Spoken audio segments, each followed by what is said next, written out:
salaamaaleykum yéen mbokk internautes yi man la Fodé Cissé maa ngi leen di gërëm di leen di sant ab bépp sénégalais si biir ak si biti ñu ngi nag doore si studio bi depuis studio Ñakkurab émission kaddu askan bi JVFE moo ko animé JVFE mooy juste valeur finance économie presse écrite digitale TV média rajo tey nag ñu ngi dalal si yenn invité yi am na kenn koo xam ne moo nekk fii mooy kilifa bi presque daanaka yàgg nañ ko ràññee si émission kaddu askan bi moom la ñuy wax Amadou Diouf ak ku ñuy wax Mohamed ak ku ñuy wax Amadou Mbendi donc mu ngi nekk ñaata yoon ñaareel yoon yéen a ngi si yéen leen di dalal si émission bi n'est-ce pas alors tey nag lu ñu war a waxtaanee déjà rek il fait 18h à quelle heure il fait 18h 3 minutes monsieur Diouf donc 18h 3 minutes donc ñu gaawantu nag waxtu bi mu ñuy xoj parce que xam naa ne peut-être fi léegi suba ak gannaaw suba léegi weer wi koor commencé ah ñu ndokkal leen alors maa ngi leen di dalal monsieur Diouf. alors lu ñu war a njëkk a wax mooy affaire yi étudiants yi temps yëpp rumeur yaa ngi daw comme quoi am na ay arrestation comme quoi ñu ngi ci enquête depuis événement bañ xewee ba mu xewee léegi nag ma bugg comme yéen Mohamed yow étudiant la licence 3 physique chimie yow tamit étudiant nga yi kat yéen foog naa ne jot ngeen xam am i xibaar yëpp en direct xam ngeen lépp lu xew ci université donc yéen dañuy interpréter directement waaw léegi yéen seen grève bi nu mu demee actuellement ak fan ngeen toll loolu laa bëgg a xam. salaamaaleykum. maaleykum salaam. chers auditeurs de la JVFE maa ngi leen di nuyu di leen ziar waaw di rafetlu émission bi fii ci émission kaddu askan bi moi je réponds au nom de Mouhamadou Ndiaye étudiant en licence 3 physique chimie waaw tey jii ñëpp kenn umpalewul ne li xewoon biir UCAD le 9 février je pense ay forces de l'ordre armées jusqu'aux dents dugg dans les franchises universitaires ba am ay dégâts yi fa am tamit la mort d'un étudiant qui noot Abdoulaye Ba waaw mais malgré ces circonstances bu ñu génnee si loolu gis nañ tamit ne am na tamit des dirigeants de l'UCAD, un de nos camarades qui sont dans l'amicale. Il y a un certain PCS Batifal, un Wali Faye, et l'autre, le président de la faculté FLS, par lettre. Mais jusqu'à présent, on ne sait pas quel est le but de leur arrestation. On les a tenus depuis lors. Maintenant nous étudiants ñun lenn rek la ñuy ñaan état bi mooy que suñu frère étudiants yooyu ñi nga xamante ne téye nañ leen ci téye yoo xamante ne teguñ ko ci lenn ndax ñoom laataa dara di xew rek ñoom njëkkoon nañoo décréter ni ko journée noire la ñuy def maanaam grève tax ñu jóg léegi nag ñooñu nag bu ñu leen demee ba jàpp leen nag ah ñun suñu xel dina tey lool ci état bi parce que teewuñ jëm ci benn but. di ñaan une libération immédiate et sans condition de nos 3 frères étudiants waaw. alors waaw jërëjëf kon dégg nañu la alors yow Mendy. Oui. En tant qu'étudiant loo si wax. Bon, balaa may annoncer ci sujet bi je vais commencer d'abord par vous saluer et vous remercier de m'avoir invité sur ce plateau. Merci. Voilà. Bon, moi je réponds au nom de Amadou Mendy. Je suis étudiant en licence 2 PCSM. à l'université Cheikh Anta Diop de Dakar. Voilà. En même temps, je suis un des responsables d'amphi de ma génération. Voilà, donc aujourd'hui, je suis là au nom de mes camarades étudiants. Voilà, c'est mon bon étudiant à la vidéo. Juste pour vous porter le voix. Voilà. Je vais une question pour vous poser. C'est une question vraiment préoccupante. Voilà, nous avons depuis que nous avons donc c'est normal. Nous, étudiants, nous subir l'activité. C'est normal nous avons prononcé l'air affaire, voir affaire nous demain. Voilà. Et là aussi, je pense bien que nous sommes les mieux placés pour expliquer cette situation. Parce que nous sommes actifs à l'université, nous avons action nous donne demain. Nous avons effectivement l'histoire bi fu mu njëkkee ak fu mu mujjee. Voilà, ak fu mu toll actuellement. Voilà, donc bu ñuy xool situation bi mu jógee la source principale de ce problème, voilà, du conflit entre les étudiants et les hommes de tenue, source bi yaakaar naa ñëpp xam nañ ko mooy question de bourse. Boo waxee bourse maanaam benn source économie la benn financement la bu état bi jox étudiant bi pour accompagner ko ci étudiant. Voilà, donc xam naa te tamit bourse bu ñu ko déggee noonu rek bourse du xaalis bu bëri, c'est un simple 40 000 francs pour étudiant bi di jot chaque fin de mois avec des modalités régies par l'État. Voilà, léegi bourse boobu noonu moo andi problème bi yëpp parce que état bi dañoo waroon a am daf ñu amee rappel suñu grand frère nekk master la waroon a jox rappel mais mu am ñu mu fay am ñu mu fayu loolu moo andi coow. En plus de ça mu bugg a andi tamit benn réforme ci modalité de paiement yi ak en tout cas daal ci rappel waaw pour waaye loolu moo andi coow mais source bi fu mu jógee mooy c'était une journée que nous les étudiants avions prévu pour rendre hommage à nos camarades qui sont à Saint-Louis. Voilà, c'était une journée noire. Les gens qui font une journée sans ticket. Pour le problème du jógee le ministre bu mu defee conférence de presse bu ñu ko déglu lu mu wax mooy mu ne dafa am ci ay informations yi leer ni les étudiants avaient prévu de saccager les restaurants. te loolu noonu maanaam ñun franchement parlant loolu la ñu waajal. Voilà, donc comme que man sama mbokki étudiants laa fi nekkal. Moi aujourd'hui je ne choisis ni le gouvernement. Quand je parle du gouvernement, je parle des partis, que ce soit l'APR ou PASTEF. Moi, sama parti mooy parti étudiant. Moi, je suis là pour les étudiants. Voilà, donc puisque c'est un cri de cœur que nous lançons au gouvernement, et il y a un gouvernement maanaam mu dellu si waxtaan ak étudiants yi te mënuñoo waxtaan tant que bàyyiwuñu suñu frère yu jotoon a jàpp si. pendant et après le. mooy seen frère comme Demba Ka Waly Faye Bathie Fall. waaw ñooñu c'est des auteurs présumés pour que. voilà loolu lañ wax. te tamit. mënuñoo wax tamit ni dañuy négocier. sans avec tamit ñu bëgg a suspendre amicale yi. mais maanaam balaa ngay wootee dialogue daw. mais fa nga am intermédiaire entre les étudiants et l'autorité. léegi ñoom bu ñu naree suspendre suñu amicale yi. léegi ñun kan moo ñuy taxawal kan moo ñuy kaasal. te maanaam te ñëpp mënuñu waxandoo mais xanaa gouvernement bi sax ñoom am nañ benn porte-parole bu leen di waxal ministre de l'enseignement supérieur mooy fi moo fi taxaw moom moo taxaw état bi wàllum enseignement supérieur ministre de la justice ainsi de suite ñun amuñu kenn ku ñuy taxawal ku dul amicale yi. ngir yàlla dañu bàyyi amicale yi nekkal ñu fi. amicale lañu am comme ay porte-parole.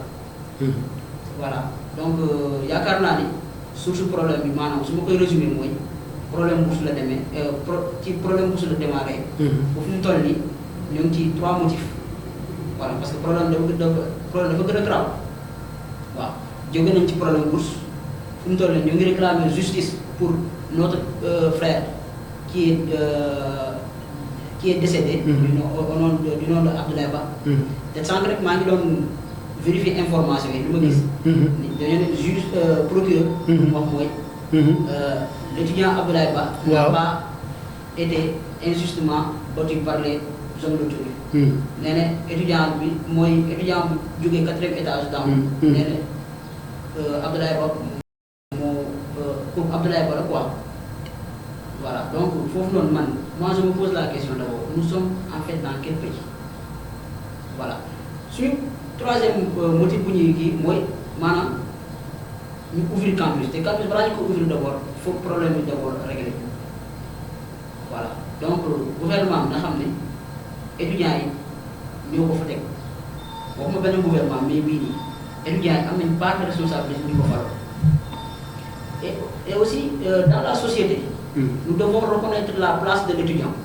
L'étudiant n'est pas un simple citoyen, mais c'est un citoyen plus. Parce que nous sommes l'avenir de ce pays. Wow. Nous ñii nekk ci gouvernement bi fii lañ jaar université Cheikh Anta Diop Dakar. amoon na tamit sama benn collègue bu ko wax tout récemment je vais citer ses propos.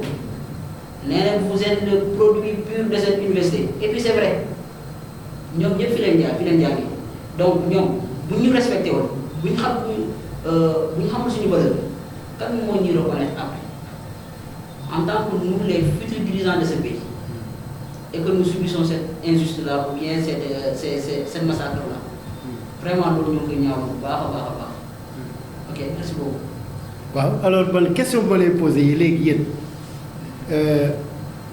seen revendication parmi vos revendications quelle est la priorité absolue yéen seen revendication actuellement.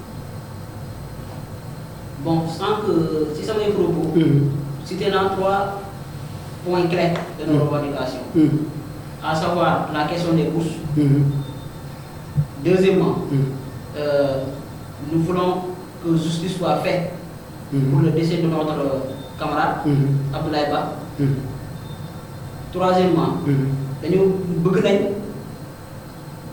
ñu bàyyi suñu détenu maanaam suñu dirigeant yi. Quatrièmement bëgg nañ tamit état bi maanaam gouvernement bi jël responsabilité bi campus social parce que place étudiant ci mbedd. ñun à l'heure là ça a devenu trouver dans les amphithéâtres wala ñu nekk di réviser quelque part. Parce que le but premier pourquoi nous sommes là pourquoi nous avons quitté chez nos parents et rejoindre l'université du pour jóge foofu noonu ñoo fi di sànni te xeer du loolu mais dañoo jóge suñu kër yi parents ñoo saako ci xam-xam. ngir mën a jëriñ suñu réew. voilà donc en résumé su may dellu suñu revendication mooy question des bourses d'abord na régler question bourse bi une bonne fois. mais donc je pense que nos autorités ñoom wax nañ ne semaine prochaine ngeen di commencer cours donc tout est prêt pour ngeen commencer cours yi léegi yéen quel message souhaitez-vous adresser à l'endroit de ces autorités-là qui disent que le dialogue effectivement est ouvert et que les cours vont devoir reprendre lan ngeen mën a wax si loolu. bon loolu je pense que c'est totalement impossible parce que mënuñoo wax ne dañuy reprendre cours yi. ñu tëj campus social. voilà on ne peut pas étudier sans l'ouverture du campus social.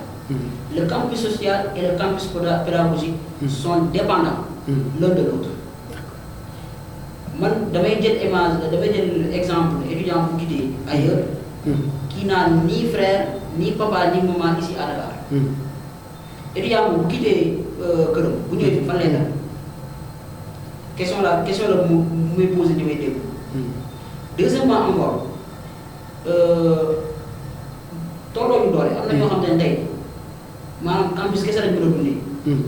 campus foofu noonu ngay mën a añee 100 francs foofu ngeen ndékkee fukki dërëm foofu ngay amee maanaam ndox foofu ngay jëfandikoo ndox courant ndox te doo fay dara état bi moo lay assuré.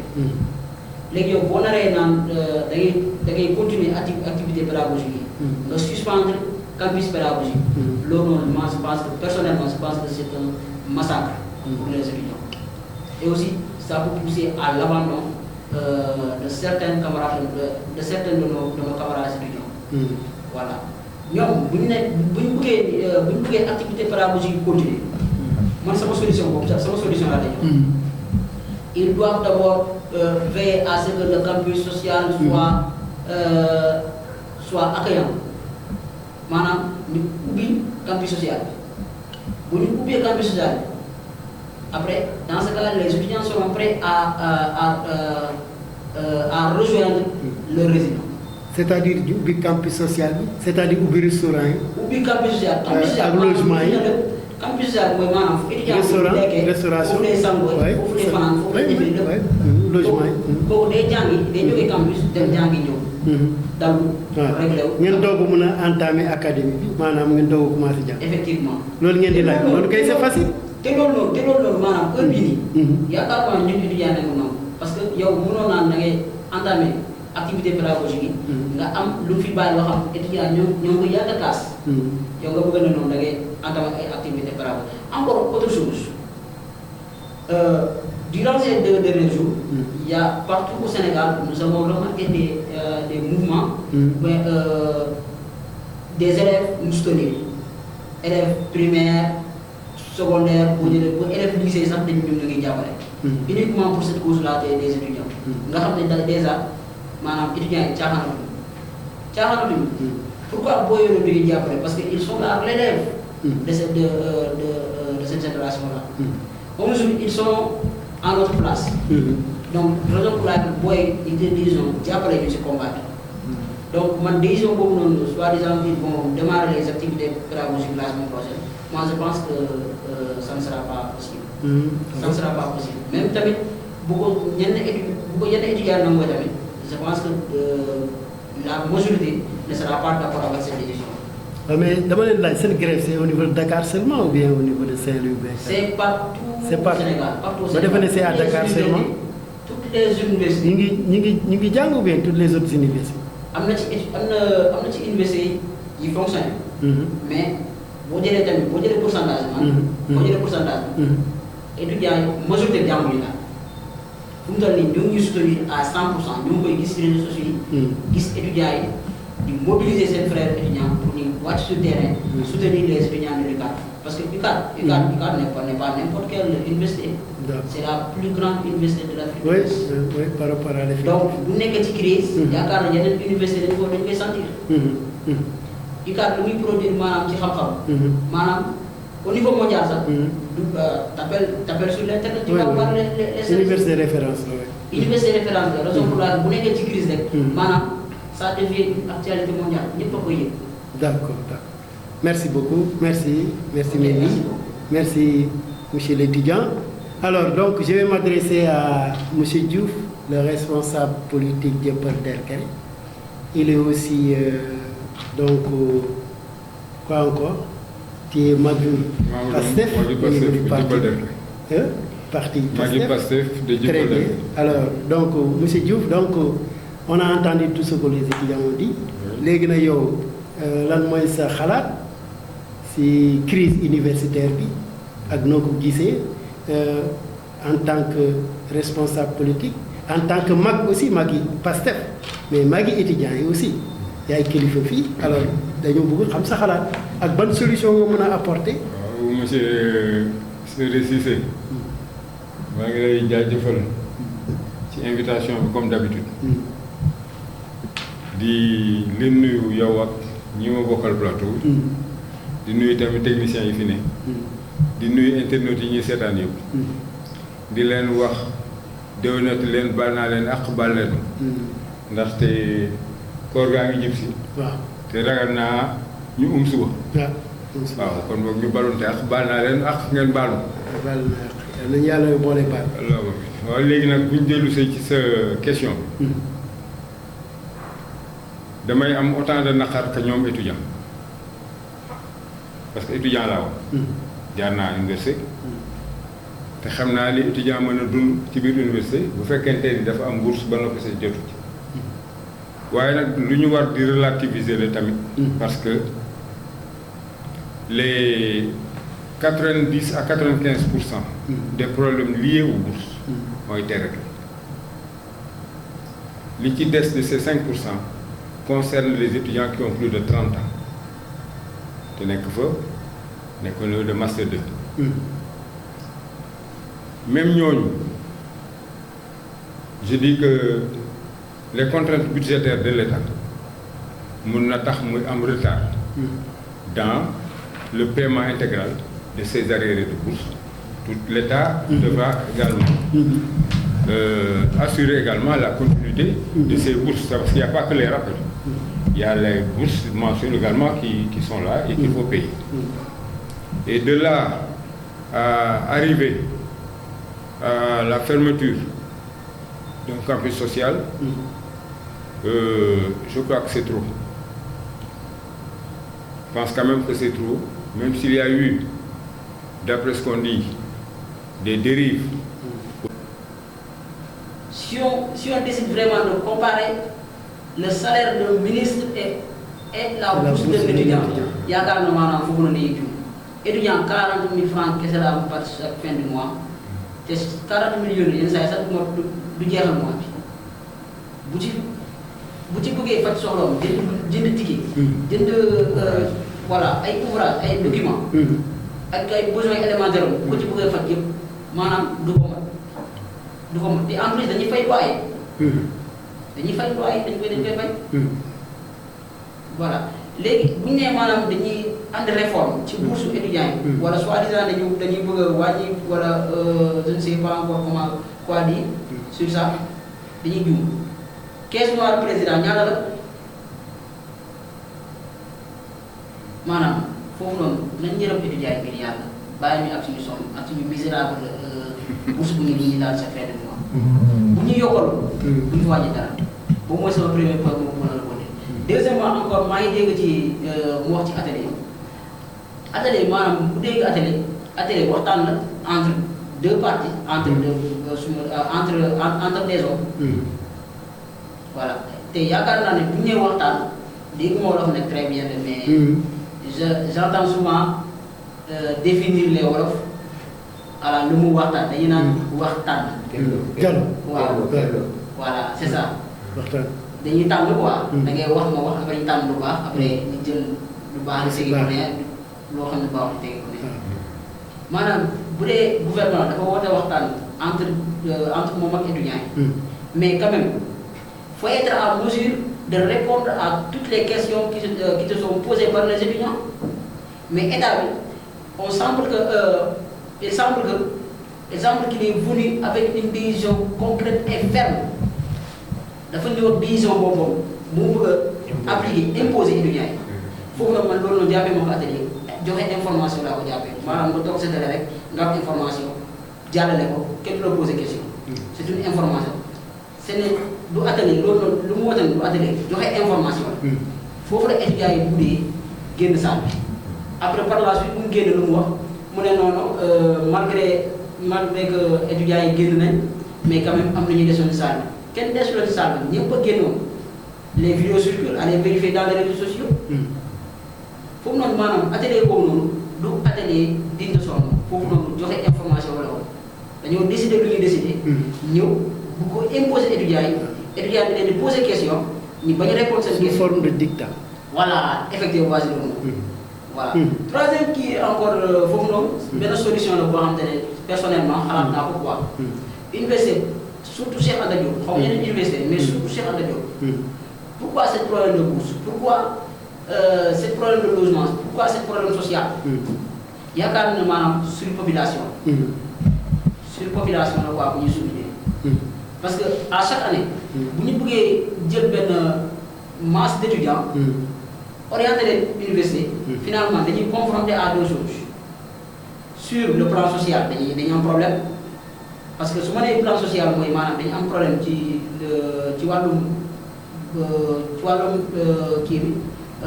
qualification, logement, il y a un problème. Beaucoup d'étudiants ne sont pas logés. Deuxièmement encore, le nombre d'étudiants orientés à l'université causera ce qu'on appelle un problème de bourse par exemple. Wow.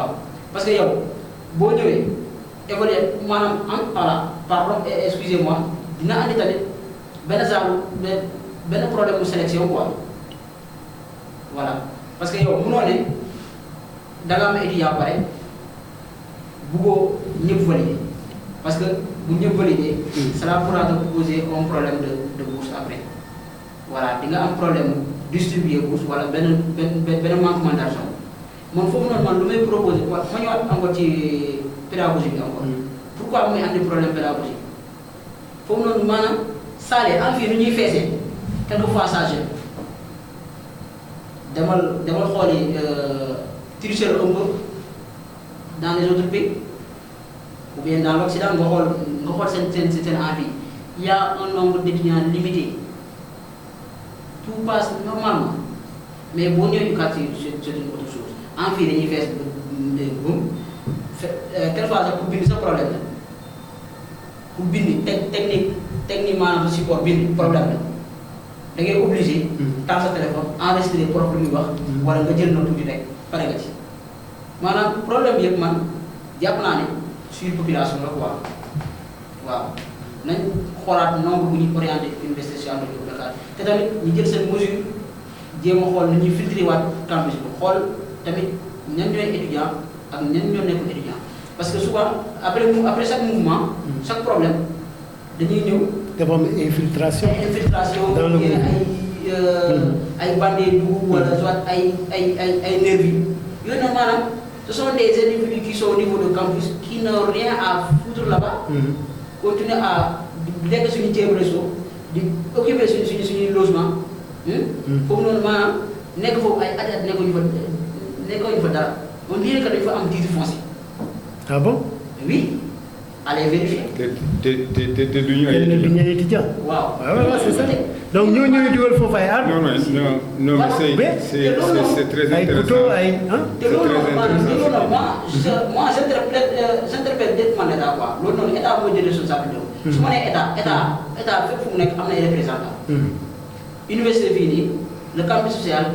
est su ma jëlee sous forme de pays est gouverné par le loi par le COUD. COUD moo koy seet. na COUD jëlee ay responsabilités filtré waat campus bi bu mu baax.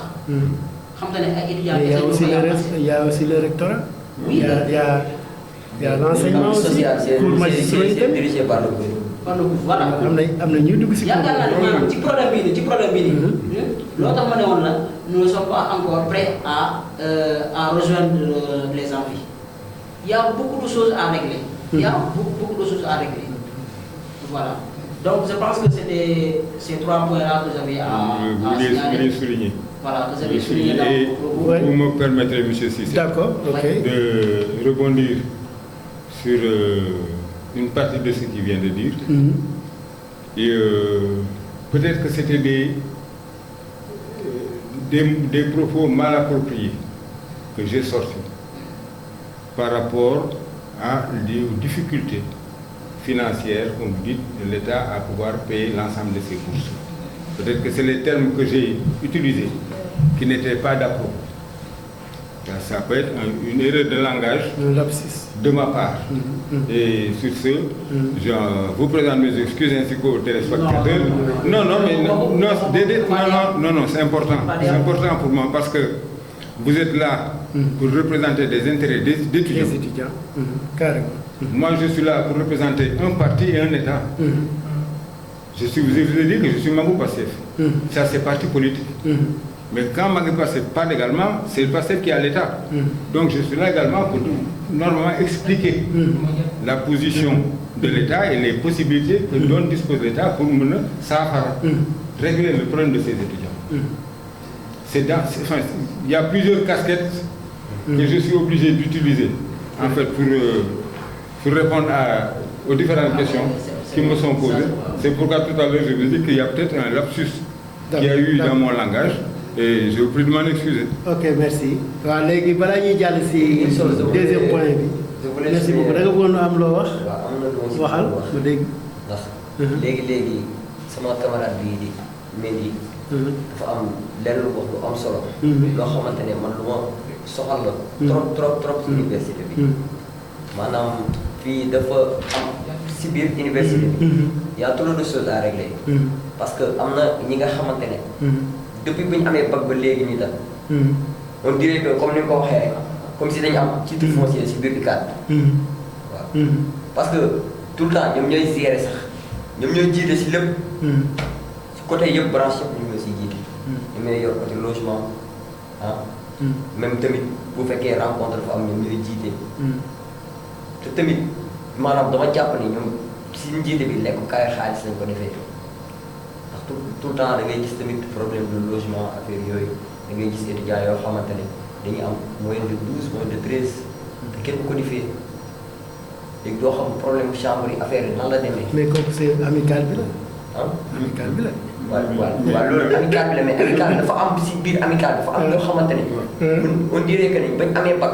ba léegi war na mat 10 ans te depuis bu fekkee ne am nga bac depuis 10 ans. yow war nga pare sa jàng. parce que licence 3 ans. master 2 ans. c'est 5 ans. léegi yow depuis 10 ans yaa ngi si biir université bi. qu'est-ce que tu fous là. ñoo nekk si amical bi. pour des intérêts. waaw mais ñooñu nag laa la wax. ñooñu nag laa la wax. ñoom laa la wax. seen place nekkatul université. ah voilà mais kenn moo ko def. c'est vous yéen étudiants yi. mais ñun mënuñ si dara. parce que dañuy ñëw xam nga da nga ñëw fekk noonu ñooñu nekk sax xamul la moo leen fa teg loolu moom comme ni nga ko waxee rek état bi dañuy ñaan mu jël responsabilité que ñu defaraat un nouveau système ba nga xamante ne dañuy ràññee ñi nga xam ne ñii ñooy étudiants yi nga xamante ne ils sont dans les normes ak étudiants yi nga xamante ne ils sont pas dans les normes. ak ñi nga xam ne boo nee étudiants yi rek ñooy sax boo weesoo. xam nga ñoom ñëpp ils répondent au nom des étudiants. ñoom ñëpp étudiants lañ leen di wax. mais dafa am ñoo xamante ne dañoo nekk dans les normes. am na ñoo xamante ne instant waroon na fekk ne pare nañ bu yàgg yoo xam nga boo gisee boo xamante ne am nay âge ay 35 ans kooku xam nga ne place am nekkatul université normalement. oui mais attends am na ñuy jàng. am na ay jàngat dafa pas oublier am na ñoo xam ne ñu ngi inscrire. waaw en master di jàngaat. si loolu day am mooy ñi nga xamante ne. am na ay insisteurs ay yeneen catégorie socio-professionnelle. dem ba beneen jamono ñi ñëwaat inscrire waat. continuer si jàng day am mais dafa am ñi nga xamante ne si biir étudiants yi. ñoo xamante ne ñoom mën naa ne sax dañ faa nekkee pour juste maanaam lekk kaay xaalis laa ko tuddee. waaw loolu nag laay wax que état bi mu war see gën a def ay. ak vigilance quoi vigilance ràññee leen. donc de vigilance quoi mais notamment si lii bii ni ñuy jugee. manifestation yi ni ñuy jugee. il y a beaucoup de choses à souligner. man mii rek. ba ma jugee université. ba ma delluwaatee après manifestation yi. ñëw naa fekk sama saak boo xam ne dañu ko daj. te loolu ñi ko def mënoo leen xam. est-ce que réellement ñi koy def ñooñu ay étudiants lañ parce que est-ce que étudiant am nañ jot sax naan day fuyee saabu jàmbur da koy jël ay loo xamante ne ay bagages yu jàmbur yi bon y a trop de choses à régler là-bas. Si vous me permettez, monsieur Cissé, non, je pense qu'il a posé un problème. C'est le problème de la surpopulation estudiantine dans le. Population estudiantine bu ñu toll nii maanaam muy andi yeneen dégâts yi. Voilà, en fait, je pense que c'est ça le nœud du problème. C'est ça le nœud du problème. Et puis ñu ngi gis tamit ne fee Tambacounda. am na benn université bu ñu fay tabax. mais Tambacounda léegi ñi nga xamante ne ñoom ñoo nekkee côté sud bi. ay Ziguinchor ay Casamance. léegi mën nañu comme ça ñu orienté leen foofu moo mën leen di gën a taneel sax parce que ñi nga xamante ne bu ñu nekkee foofu noonu léegi du am problème de logement ah te di nga xaw a jege sax sa bopp gis nga man mii nii tam je suis de la région de Louga. man su amoon benn université bi nga xamante ne nekk na ci région de Louga bu noonu. sérieusement sama ay frères wala ay sama ay doom incha allah foofu laa leen di digal pour ñu dem parce que Dakar fii ñëpp xam nañ ne fii dafa métti. fii dafa métti trop. surtout tamit boo fi nekkee amoo fi mbokk. day métti surtout affaire de logement beeg yooyu noonu fay yeeg yooyu. Je pense que c'est un tout. Voilà. C'est un tout. Il n'y a pas que le logement pour les étudiants, c'est les conditions générales d'existence donc de l'étudiant dans nos différentes universités qui doivent être posées par l'État et être avec les bons interlocuteurs pour qu'on puisse parler, échanger sur l'ensemble de ces sujets. Et objectivement, j'ai dit qu'il faudrait une objectivité également dans ces échanges. Que l'État puisse dire ce qui aux étudiants. Que les étudiants également puissent comprendre l'État vitamine lu mu mën. léegi xam nga li ñu mën boobu man mënu ma koo comprendre lenn lu dul comme ni nga sama camarade bi waxee sànq rek moom ay décisions yoo xam ne dañ koy jël en avant te du ko imposer étudiants yi parce que nguur gi fi ñàkk a nekk kenn mos si am problème affaire de bourse Macky Sall mii nga xamante ne dafa jógee récemment problème bi mu amoon ak étudiants yi problème bu retard de bourse la mais du problème de bourse depuis l'Antiquité ba léegi nii tam képp ki nga xamante ne mas nga jaar ci nguur gi yaa ngi fay bourse yi maanaam dans les lois di ko fay léegi pourquoi ñi toog ba instant bii nii tamit ñi gëmloo que ni naan bourse yi dafa am ay maanaam benn dérapage boo xamante ne dañ koy fay te instant boobu nekkatoo étudiant léegi xanaa ko ñoom góor yi fi nekkoon ñoom xamoon nañ loolu sa gis maanaam yooyu noonu ñuy wax tamit xama rek teguñ ko fenn. waaw mais mon ami Mohamed je pense que je nous invite tous ñun ñëpp à ce que ñu bañ a dugg ci ay supputation nguur yi fi nekkoon daan nañu fay nii nguur gi fi ñëw tey jii moo fi tàmbali def lii te boobu ñële ñëpp daan nañu fay normalement je pense que loolu yëpp ça ne va pas nous avancer je pense qu'ensemble nous sommes ici pour échanger. Trouver une solution. Pour trouver une solution pour tout le monde. Parce que juste souvent le IVFE, c'est un média boo xam ne force proportionnelle. Que les autres, économiquement les autres gouvernements qui étaient là, voilà, réglaient régulièrement cette question de bourse et que nous faillions dans ce même sujet.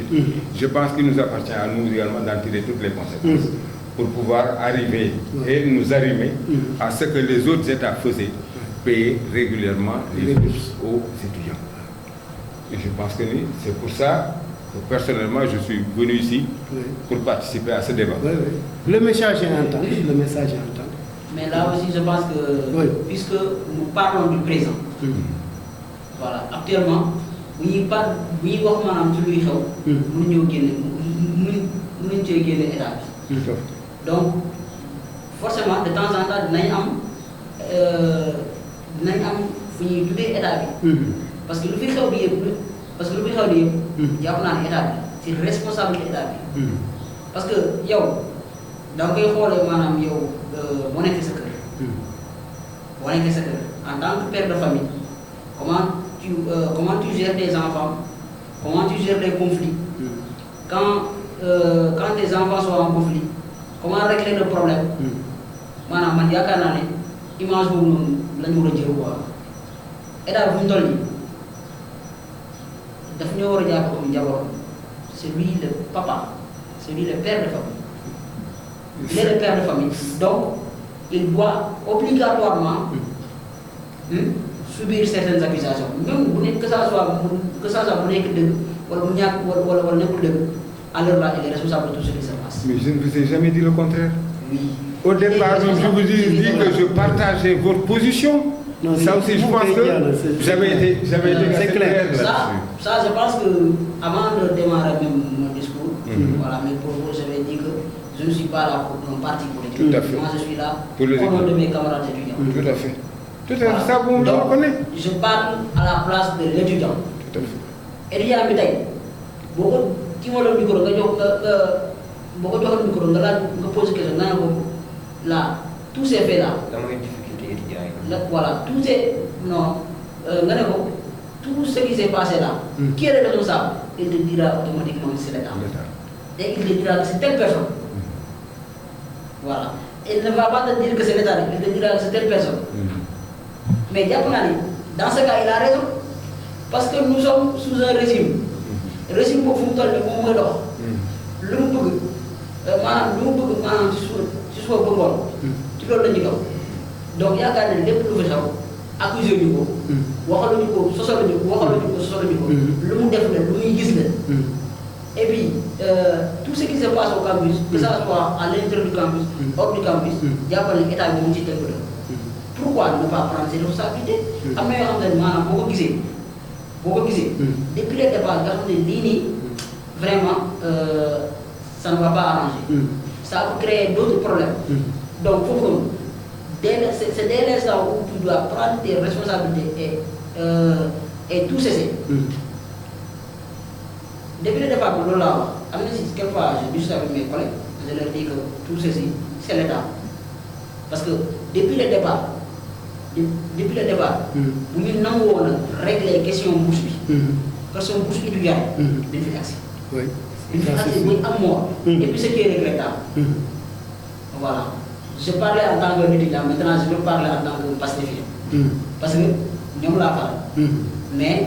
quand il s'agit de défendre les étudiants. voilà de mettre sur la peau de l'étudiant. bu fekkee étudiant moo aay man nekkatuma pastefien étudiant la. je parle au nom d'étudiant. voilà. bu ñu ci génnee nag mën naa soxlaa sama mbubu Pastef nice. taxaw défendre Pastef. mais actuellement étudiant la ñuy waxal. étudiant la ñuy kaasal. voilà. Ça j'ouvre le concept. J'ouvre le concept et je ne Donc, le message est nie pas entendu. non plus la responsabilité de l'État. Et je ne nie pas la responsabilité de l'État. L'État même Et puis moi, a reconnu donc sa responsabilité dans cette affaire, dans cette crise. oui, Donc l'État va devoir prendre ses responsabilités. oui. C'est le problème. Maintenant, il faut venir pour s'asseoir et faire et être au dialogue, c'est tout. Et surtout. Si l'État appelle au dialogue, allez, venez, vous répondez. Oui, et surtout l'enseignement supérieur.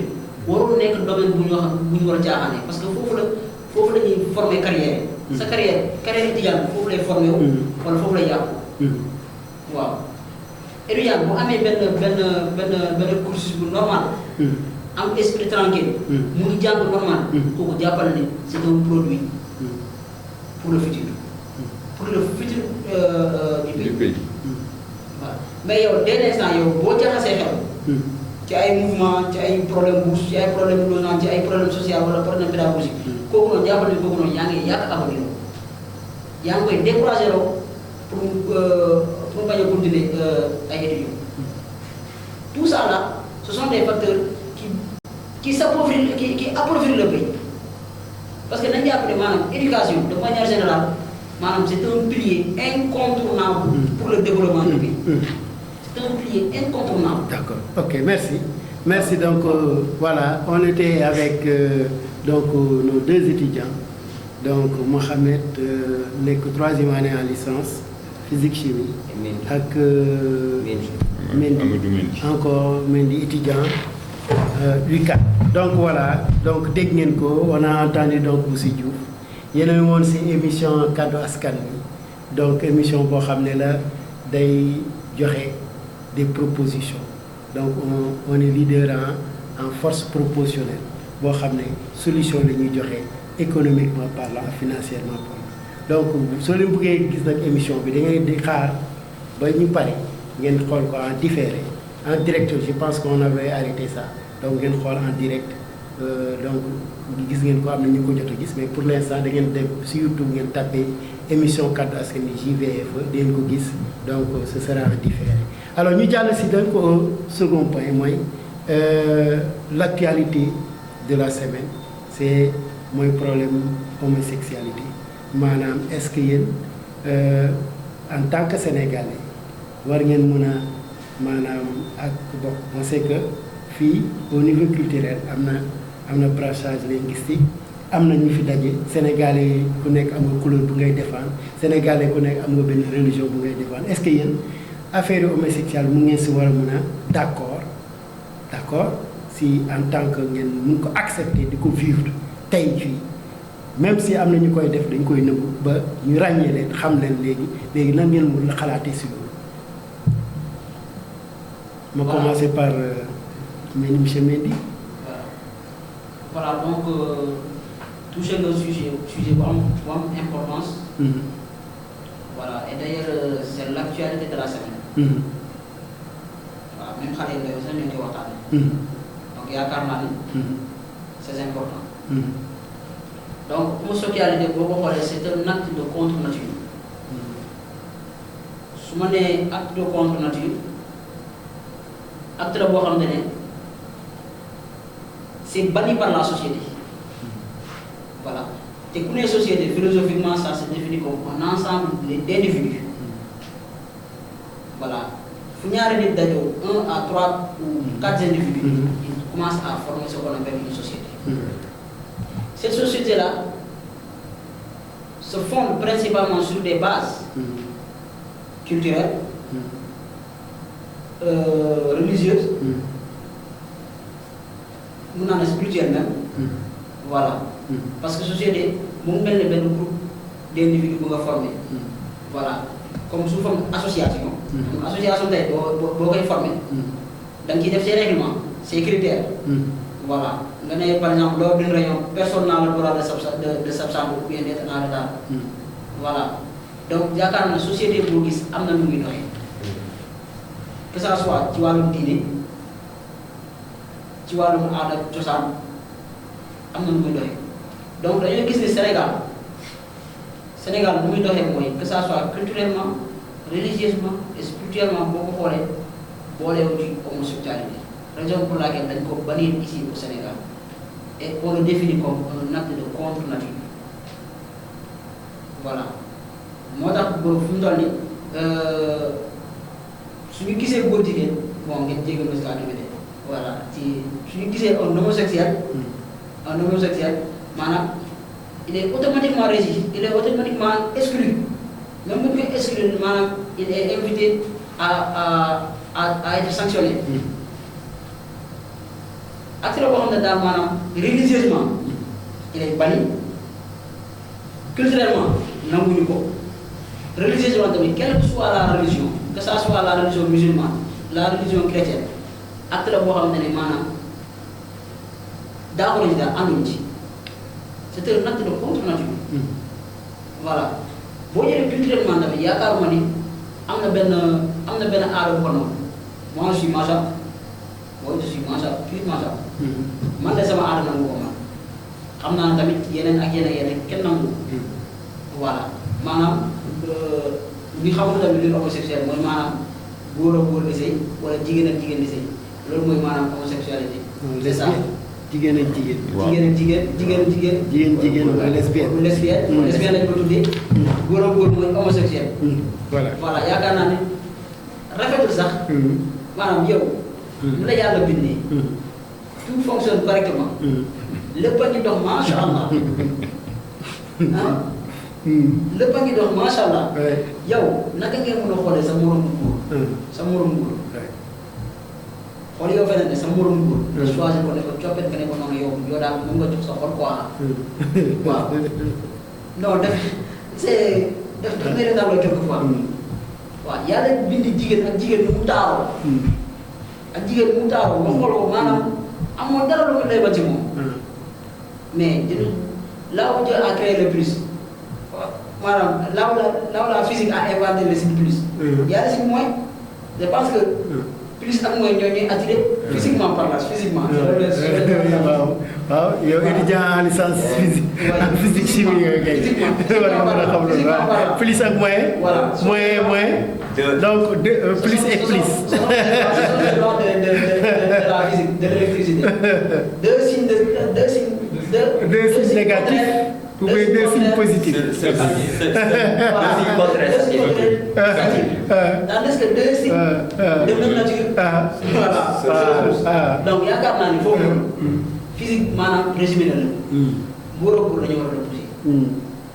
góor ak jigéen ñu war a maanaam am attraction boobu. Donc yow boo naree ñëw. nga ne non sa borom góor moo la attiré. Donc qui est en train de commettre un acte de contre nature. Parce que la physique par la nature. La physique, c'est ce que tu vois. Ce sont des phénomènes que tu vois à l'œil nu, d'autres tu les sens. Donc, faut scientifiquement parlant, c'est pas valable.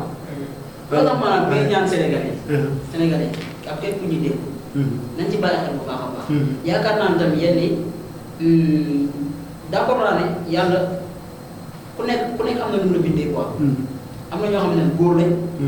Voilà, il les a créés hommes, mais mentalité de tigre. Ils réfléchissent comme des femmes. am ñoo xamante ne ay jigéen nga gis jigéen maanaam il réfléchit comme un homme je pense que là comme nu ko philosophie di waxee la pensée nos pensées deviennent nos paroles ou bien non nos pensées deviennent nos actes voilà lu ngay tàmm di réfléchir chaque fois sa système de réflexion maanaam day feeñ ci sa jëf voilà donc j'invite aux parents de veiller surtout à l'éducation de leurs enfants voilà jéem a xool de temps en temps parce que am na ñoo xam te ne man feebar laa ko jàppee feebar la de waaw feebar laa ko jàppee depuis le bas âge donc parents dafa war a veiller ci doom jéem ko éduquer xoolaat imposer ko yenn valeur maanaam valeur yu baax waay jàngal ko diine jàngal ko ni maanaam lii la yàlla bëgg lii la yàlla bañ société bi nii lay doxee ak lii la bañ jàngal ko inculquer ko ay valeurs yoo xam ne là il ne va jamais le regretter man daal jenn jàpp naa ne maanaam feebar la quoi mais seule l'éducation est la clé. Raison pour laquelle en tant qu'étudiant je valorise l'éducation voilà je priorise l'éducation jàpp naa lu yëpp maanaam éducation waaw loolu dëgg la loolu mooy sa kàddu loolu mooy sa kàddu askan bi alors sa kàddu askan bi yow Mouhamed lan nga si wax waaw xanaa duy fàttaliwaat que ni homosexualité comme ni ko définir rek mooy ñaari góor di sëy wala ñaari jigéen di sëy loolu mooy homosexualité mais fii Sénégal dafa bokk si li nga xamante ne ñun fii dañ ko fiy bañ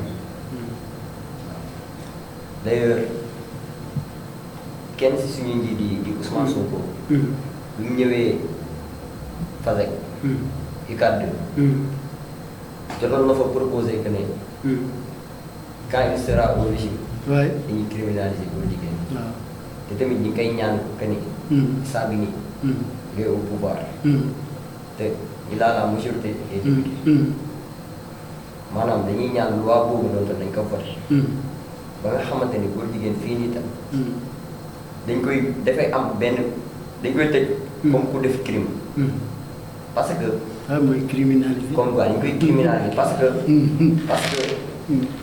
góor jigéen bu ko bàyyee fii nii tamit bu continuer dañ dem ba dañ ko dugal ci suñu système éducatif parce que boo demee si réew tubaab góor jigéen dafa bokk ci seen système éducatif dañ koy jàng système dañ koy jàng ñi dem jàngi xam nañ li may wax bu baax ñu dem bitim réew jàngi day bokk ci seen parcours comme ni ngay jàngee ay yenn figure yenn figure comme ay Cheikh mooy le principe du genre moom la ñuy wax principe du genre voilà yéen koy jàngal dañuy xam exactement affaire yooyu noonu te buñ bàyyee lii nii percé ah fu muy jëm ñëpp kenn du ko xam waaw parce que man lii xob ba sax la laa ko mën a tuddee yow na nga comme ni ko fi waxee rek na nga mën a gisee sa moromu góor yow ngay dem bay am cofeel si moom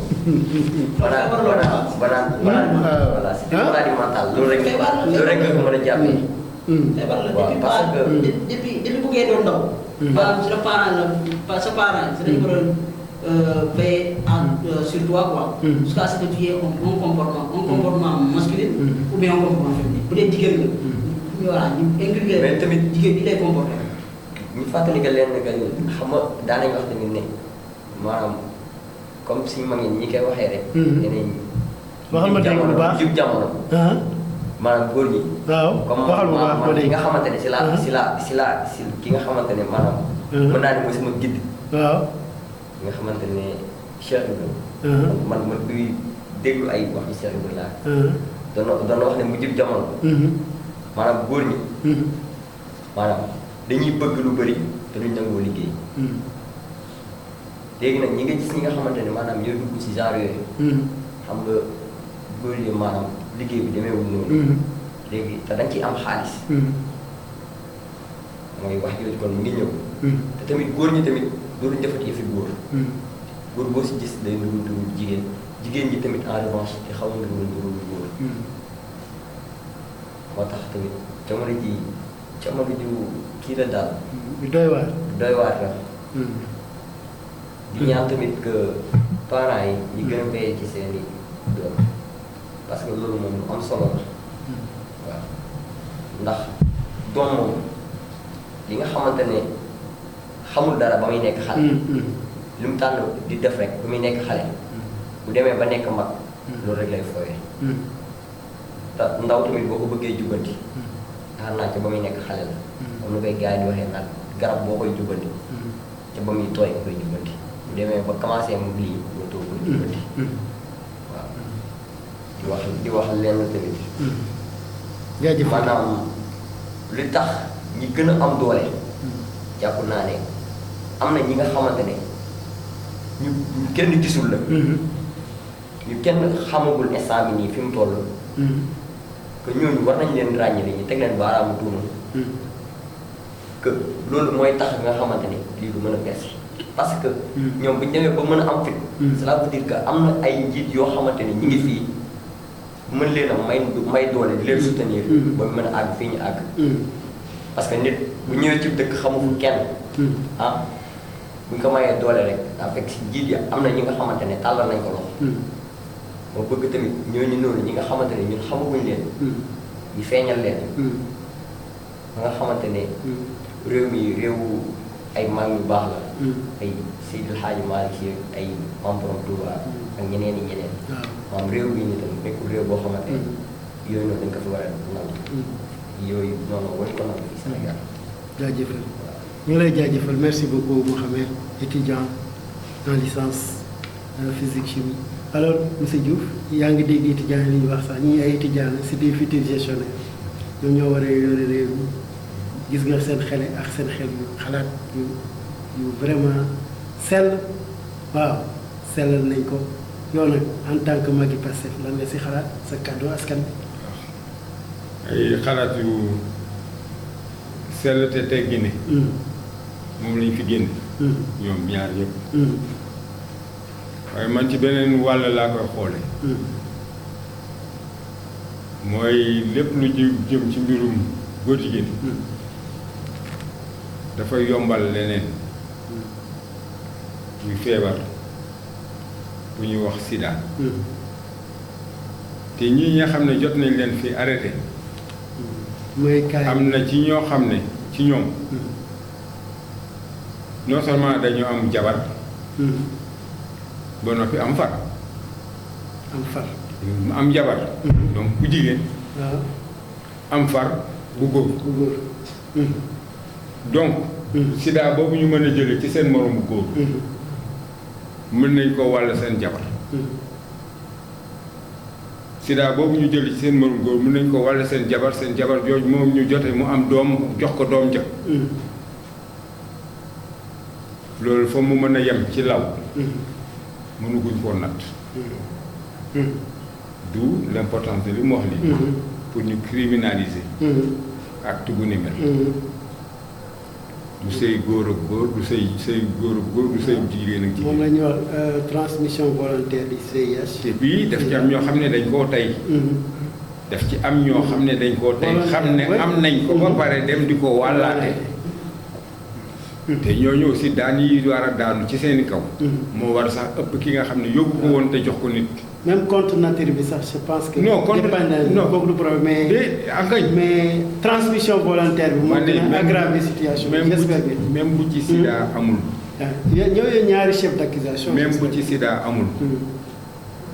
góor ak góor. jigéen ak jigéen dañu war a bannir. dañu war a criminaliser. dañu war a criminaliser. kuñ ci jàpp yoon moo xam ñaata at lañ ko mën a natt ko dina ko tëj mais ñu tëj leen si même la peine de mort existe ici. ñooñu mérite la mort. non il mérite une peine de mort sax. mérite la mort. parce que am ci sa tayef. nga wut ne ni yow da ngaa feebar ba noppi nga dem di seqeeg nit encore feebar pour wàllu ko yaa ko tey. waaw vraiment. yaa ko tey. transmission volontaire. te li pire dans l'histoire comme ni mu koy waxee sax. dañ nem nañ ba lëkkaloo ko ay ñu jóge bitim réew. di jël ay xale. yu am juróom-ñaari at. fukki at. di leen jëfandikoo. ay xale ñu xamul dara laajtew ñu laaj ñu ñaanuñu. ngay def ci ñoom loolu. ba am sax ñu ci amoon intention ne dañ fa bëgg a créer école yu ñuy jàngalee loolu. musiba naaru laay la musiba naaru laay la du mu jub jamono waaye soreetu ko de am na loo xam ne nag état bay ci war a taxaw dès maintenant lu ni mel ñu criminaliser ko képp koo xam ne tu es fautif de ça ñu daa teg la ay daan yu tolloog li nga def bu jaree rey ñu def la ko sinon dañu yàq suñu njaboot ñu ñëpp dañu yàq suñu réew mais oui paraît-il que 16 personnes yi arrêtées tout récemment concernant affaire Pape Cheikh Diallo il y a 12 yoo xam ne dañoo atteint de maladie sida. Ça devient grave. am na information yoo xam ne ñu ngi ñëw. Il y a d'autres informations vont tomber d'un moment à l'autre. Là, c'est devenu grave. C'est catastrophique ça. Lii moom fléau là. C'est ce qu'on appelle un fléau.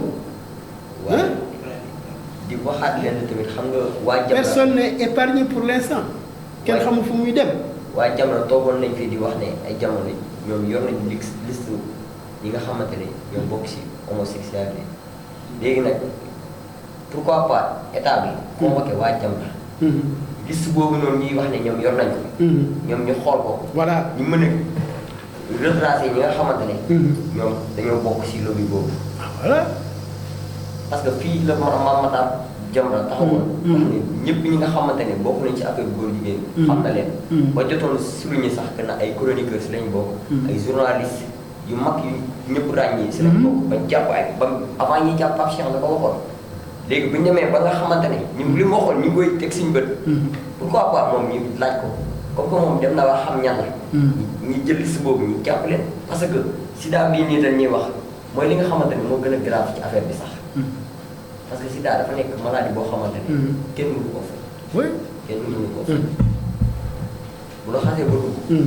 que ça soit nga dem États-Unis que nga taw fii amul benn médecin boo mën a faj mooy comme bu si ta waxoon rek mooy baa xam ne bu la dalee faatu nga fa yàlla waaw te lii muy wax nii par rapport ak li Mame Matar Gueye bu Jamra wax Mame Matar Gueye dafa dem ba joxe ay tur ba wax ña signé ba tudd ña signé direction générale de l'administration territoriale bu atu sàngam tudd na leen donc bu ñu bëggee traçabilité effectivement bu ñu awee ci ku mel ni moom ñu ñàkk ñu mën a identifier ñi nga xam ne ñoom ñoo yoroon yooyu kuréel te ñooñu ay organisation wu góor jigéen lañu ci dëkk bi. yu am ay autorisation bu direction générale de l'administration territoriale. mais ngeen xalaat ne affaire bi du dem fenn. dina am fu mu dem parce que am na loo xam ne tamit. non parce que les on va les libérer. monsieur Cissé loolu lay doon. libération pour lan état du doxe noonu. non état du doxe noonu. yaakaar naa ni il mérite des. non xam nga man tamit doxe noonu li ma jàpp lenn la. maanaam problème bi. dafa am li mu mën a jur. organisation waaw moom laay wax foog am li mu mën a jur. ba ma dégloo léegi ma leeral la. maanaam affaire góor jigéen bi. maanaam siège bi. dafa nekkul fii fi mu tàmbalee dafa nekkul fii. dafa nekk bitim réew. te ki nga xamante ne moom moo yor affaire organisation bi. daanaka sax fi nga war a abijee xaalis ak comme genre ay. ci yenn produits yi ñu consommé fii. loolu tax ba ñu gàntaloon leen. même affaire dépanélisation si bokk si. déedéet dama condition yi. loolu beneen fànn li ngeen wax nii beneen fànn. mais c'est-à-dire que non li may wax nii la. non c'est tout ça dafay dellu soit ci question souveraineté wu dëkk bi. parce que tamit mënuñoo bàyyee suñu bopp. que des organisations internationales. nga xam ne lépp lu ñu war a defal suñu bopp. lépp loo xam ne war nañ ko defal pour suñu bopp. ñu war a dem jéggaani ji ko pour que ñeneen ñëw jàppale yi pour ñu defal ko. loolu mooy favoriser infiltration wu ñu mel ni ay mouvement góor jigéen yu nekk ci biti ñëw di imposer du fi. loolu laa na ni c'est dans sa globalité. loolu ngay repousser li may wax ci naka laa ko tuddee léegi sur le plan des impôts. de la restructuration de la dette déedéet wax loolu kese taxul may wax c'est-à-dire que lépp loo xam ne mën na laa rendre souverain yow indépendant sa dëkk vraiment nga jéem ci def sa jéem kàttan pour nga mën koo am ñii nga xam ne ay lobby lañu nekk ci biti yore ay organisation góor jigéen que ça soit des structures qui soient interdites chez nous te koñ ci jàpp ci loolu ñu teg la ay daan yu diis waay loolu dëgg la di saluer tamit liggéey bi nga xamante ne suñu force de l'ordre yi ñu koy def liggéey bi nga xamante ne bu am solo parce que yombul nga mën di topp benn enquête si loo xamante ne amul benn base ba dem ba ràññee ñi nga xamante ne si lañ bokk nga jàpp leen ci benn hôtel boo xam ne ni ñoom fa la ñuy faral di fréquenter surtout gendarmerie je rends hommage gendarmerie Kër Massar gendarmerie secteur Sarr ils sont braves vraiment di leen jaay jëfal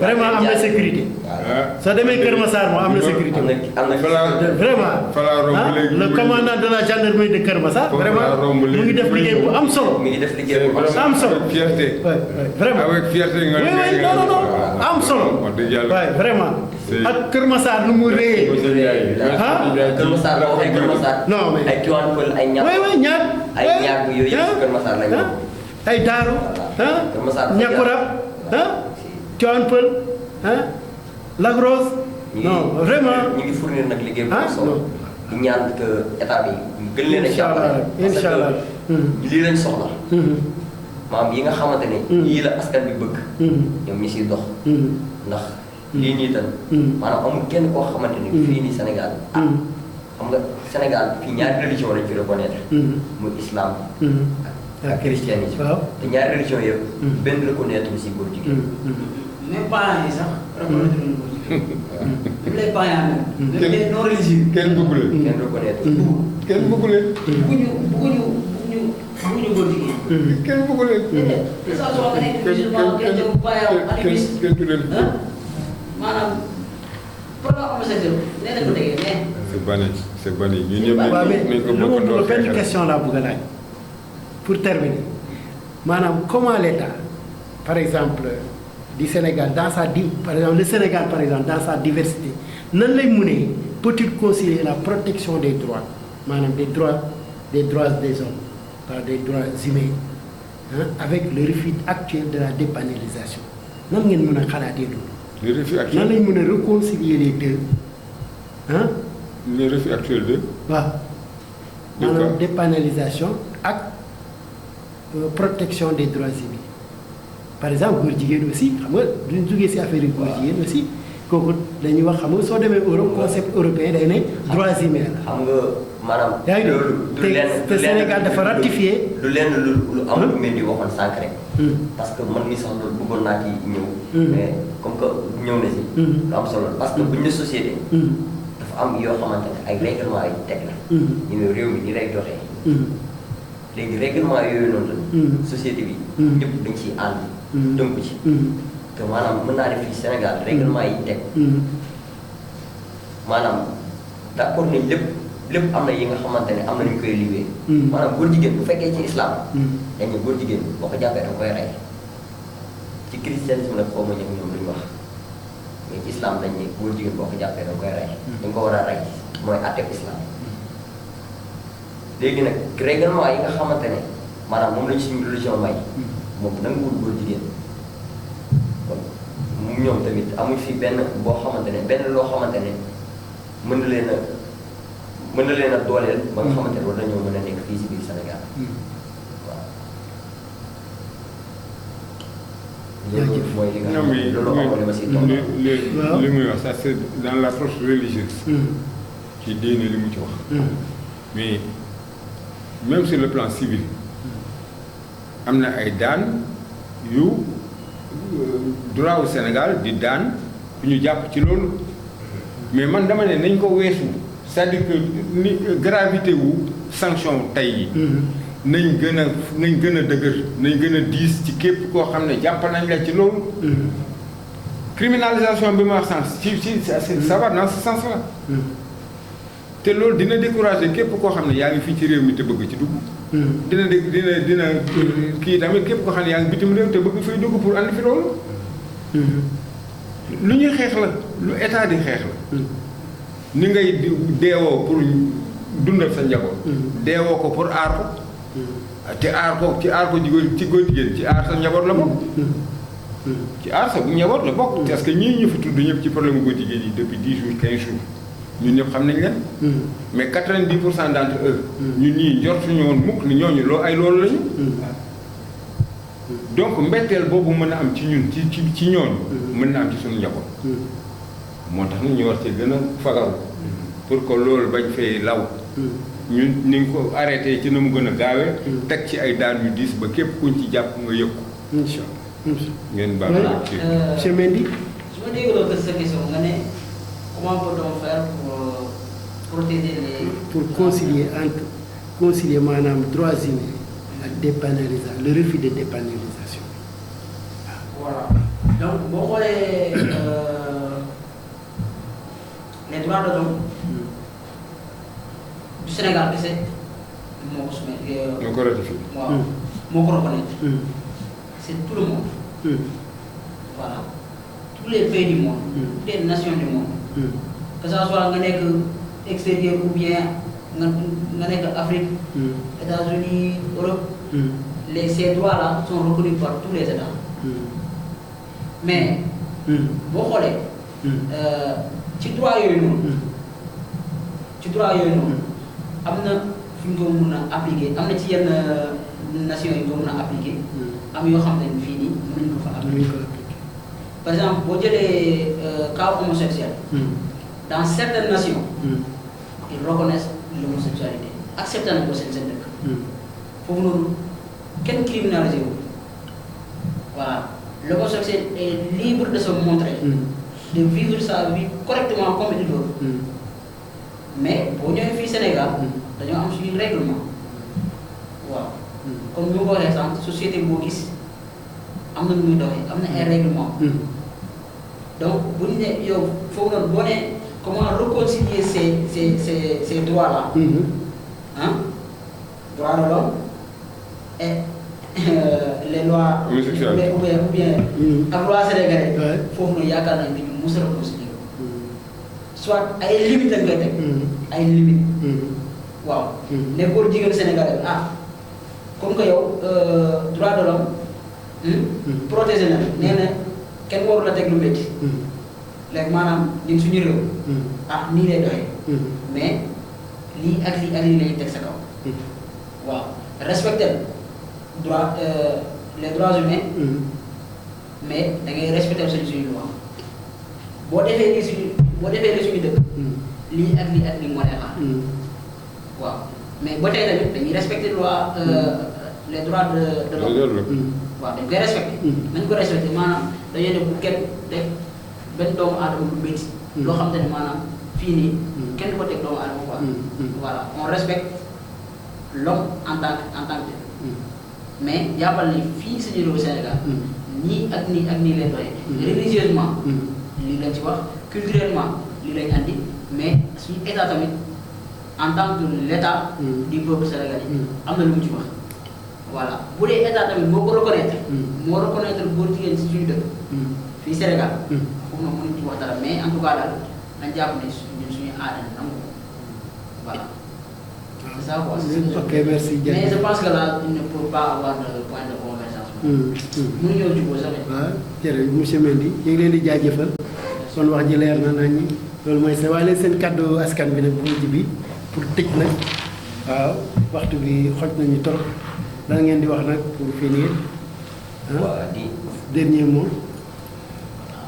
di ñaanal ñi nga xamante ne mooy am nañ ay blessures ci manifestation yi la ñuy jógee muy UCAD. gis nañ tamit collection bi nga xamante doon nañ ko def mooy collection 40 millions. pour soumettre ko ki nga xamante ne mooy yaayu défendu Abdoulaye Ba. di kii féliciter étudiants yëpp. di remercier ñi nga xamante ne. dugal nañ ci seen i 100 francs ak seen i fukki dërëm xam nga ne kenn amul dara. buñ boolowee rek. ñëpp am. waaw di ñaan tamit ci weer bii nga xamante ne moom la ñuy jublu. muy weeru Ramadan. di weer bi nga xamante ne weeru promotion la. weer boo xamante ne. yàlla neen weer bi moom moo koy fayal boppam. di ñaan weer bi ñu dugg ci bismillahi rahmaani rahim te jeexalee ko tamit ci alhamdulillahi rabbil alamin di ñaan tamit que yàlla bu nekk suñu koor bi nga xamante ne koor bu mujj lay doon di ñaan tamit koor bi nga xamante ne koor bu am barke lay doon koor boo xamante ne di ñaan tamit yàlla nangu ko waaw nekk daal koor boo xamante ne dañ ci dugg ak mbégte génn seeg mbégte daal waaw ak suñu mbokku chrétien yi tamit xam naa ñoom tamit ñooy wóorandoo sax soo moytu daanaka ñooy wóorandoo ñaan ñoom tamit seen koor yi ñi duggee ko comme noonu rek waaw jeexalee ko tamit ci mbégte rek waaw monsieur Mendy. Voilà, donc moi, je vais finir par vous remercier une fois de plus. Voilà, de m'avoir invité sur ce plateau. Voilà, je vais remercier tamit mes camarades. Ils m'ont donné cette confiance. Ouais. Voilà, ils m'ont tout donné. Et je peux dire que c'est grâce à eux aussi que j'ai le courage de me présenter ici. Inch'Allah. Voilà. Merci. Je me remercie je remercie au bas de ma famille. Voilà, je sais qu'après ils verront les images. Ouais. Voilà, Ñoom ñoo diñ ko gis. leur dire que vraiment je leur remercie beaucoup. Voilà, ñu ngi soutenir pour les bëccëg. Voilà, donc du ma lim tur kenn.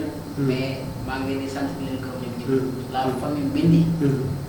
Voilà, et aussi mes camarades. Voilà, avec qui j'ai grandi ensemble. Voilà, je sais qu'ils seront fiers de voir leurs amis, leurs fils, voilà, défendre des causes nobles. Voilà, te yaakaar naa tamit lii lañuy xaar si ñun en tant qu'étudiant. Voilà, lu ma ne tamit nous sommes des vrais intellectuels, mais tey avec nos années d'études, nous avons développé certaines facultés. wane nga ko fi waaw wane ko nga fi waaw. Voilà. waaw lii mooy kàddu askan bi. Voilà, donc ñëpp la fi nekkal. yaakaar naa ni si genre situation yi. dina baax lool. ñu teew ci. joxe suñu xalaat. incha allah te yaakaar naa mission bi ko fi andi. Voilà. Donc c'est aux autres d'apprécier si je l'ai accompli ou pas. Mais en tout cas j'ai fait mon mieux. tamit di jégal bu baax a baax. peut-être tamit j'ai tenu certains propos que je n'aurais pas dû tenir. Ou bien il peut y avoir aussi des propos que je devais tenir que j'ai oublié. Voilà, donc di leen ci jégalu bu baax a baax. incha allah dinañ si dellusiwaat. Merci beaucoup. soo ko fàttee dinañ si dellusiwaat incha allah yeneen émission incha allah. waaw monsieur Diouf sa. waaw mais man comme toujours rek. c'est un grand plaisir. que mu ñëw ci plateau bu Sud FM. ci kàddu askan wi. te bu tay bi particulièrement sax dafa gën a neex. ndax ñaar ñi ma ko seqal rek ay ndaanaan la. mel ni moom it. ay ndaanaan la ay ndaanaan la. parce que vraiment. si tous les étudiants du monde. pouvaient avoir des représentants yu mel ni ñoom. ñoom ñii rek. bu leen waa UCAD. boole woon ak état bi. quelle que soit la branche de l'État, quel que soit le représentant de l'État, bu ñu fa demee ils vont défendre dignement les intérêts des étudiants.